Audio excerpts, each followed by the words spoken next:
High साथीहरु नमस्ते स्वागत छ तपाईहरुलाई मेरो नयाँ भिडियोमा। आशा छ सबैजना सन्चै हुनुहुन्छ होला र म पनि एकदम सन्चै आरामै छु।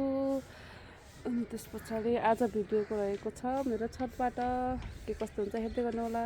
र आजको हाम्रो मौसम रहेको छ पुरै हुस्सी लागेको छ साथीहरु। 2-4 दिन भइसक्यो घाम नलागेको राम्रोसँग। यस्तै छ हेर्दै गर्नु होला है। के गर्ने साथीहरु घाम नलागेको अवस्था कपडा पनि यति धेरै धुनु छ। अनि त्यसपछि मेरो घरको हालत पनि एकदम बिग्रिरहेको अवस्था छ। र मेरो छोरा हेर्दै हुनुहुन्छ टिभी। मेरो रुमको हालत हेर्नु त के कस्तो छ होला साथीहरु। अब भेट्दै गरौँला। म यो सफा गर्छु है पहिला। आज पाक्दैछ आलु सिन्की। यता भात भइहाल्यो अनि मसला अनि प्याज टमाटर। आज पाक्दैछ सिन्की आलु। खाना रेडी भयो साथीहरु।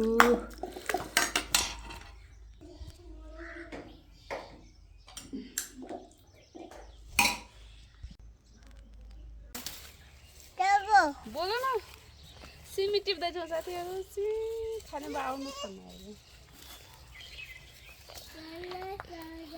हेर्नुस् गाइस हाम्रो भाउजू चाहिँ सिमी टिप्दै हुनुहुन्छ। देखाऊ पर्दैन। आफ्नो अर्गानिक बारीको तपाईलाई उनीले चाहिएको छ भने सम्पर्क गर्नु होला साथीहरु। हामी पठाउन तयार छौं। यहाँ हुनुहुन्छ बजै पनि सिमी टिप्दै हुनुहुन्छ। बजै के भन्न चाहनुहुन्छ हजुर? यता हेर्नु न बजै।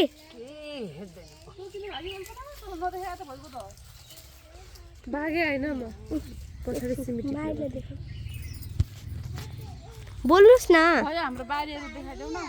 यस्तो छ हाम्रो मामा घरको बाडी। हेर्नुस् साथीहरु। यहाँ लाएको थियो सिमी राजमा लाएको थियो। यहाँ मात्र लाएको सिमी। यहाँ लाएको थियो राजमा। यता मैले गुगर नगर भन्दा भन्दै गरिहाल्नु पर्छ। देखा छैन।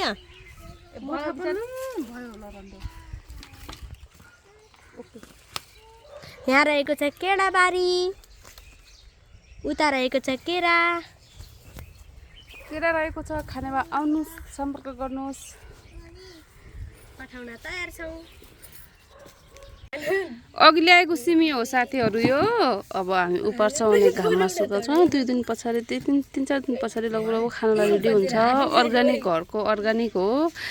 यदि हजुरलाई चाहिएको खण्डमा हजुरले सम्पर्क गर्न सक्नुहुन्छ है। हामीसँग छ धेरै नभए पनि छ अलिअलि भन्नु पर्यो।